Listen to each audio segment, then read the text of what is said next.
Hello sa lahat. Bali may tanggap ako rito na Xiaomi Redmi Note 10 Lite.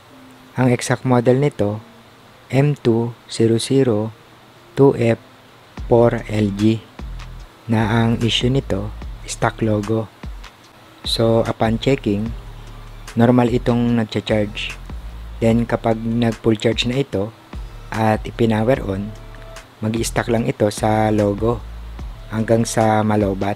So hindi ko maipakita kung ano yung eksakto na ginawa ko rito dahil yung kopya ng video nagkaroon ng problema o hindi ma-play. Kaya i-skip na lang natin yung iba at sasabihin ko na lang kung ano yung mga ginawa ko rito. So upon checking, nasa CPU yung problema nito. So ang next na ginawa ko rito, nirebol ko muna yung CPU. So kapag bago pa lang tayo, mag-practice muna tayo ng pagtanggal at pagkabit sa mga spare natin na board para pagdating dito sa talagang ire-repair na natin, maiwasan natin na masira yung mga pads ng CPU. So skip ko na yung iba para mabilis itong video. Bali 2 beses ko itong inirebol, then ang resulta stock logo pa rin. Kaya nag-decide na ako na palitan ito ng bagong CPU. Bali ang code ng CPU nito ay SM7150-100-AB. So makakabili kayo nito kahit sa online.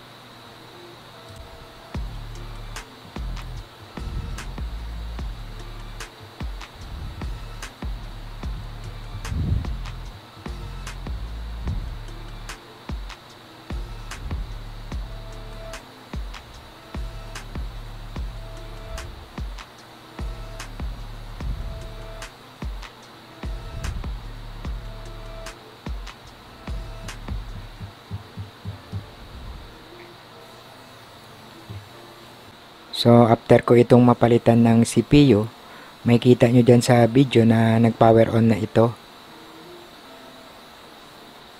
Pero palagi itong nasa recovery mode. So pag ganun, ibig sabihin nagpapa hard reset yung system.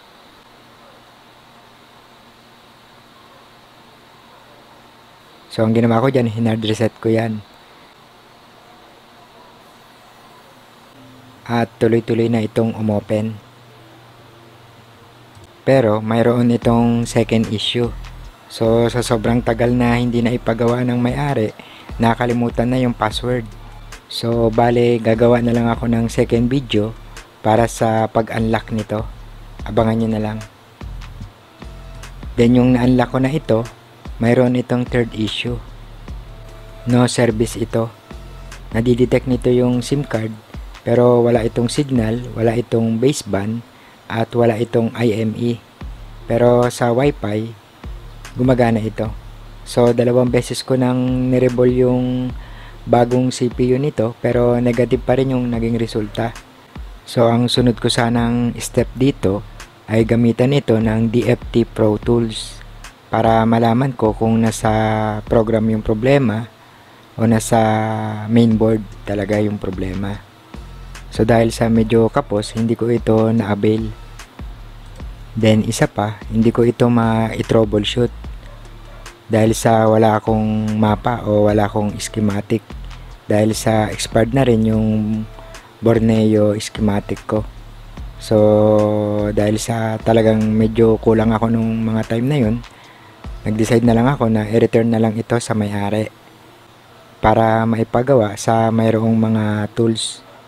Siyempre, nakakalungkot pero ganun talaga.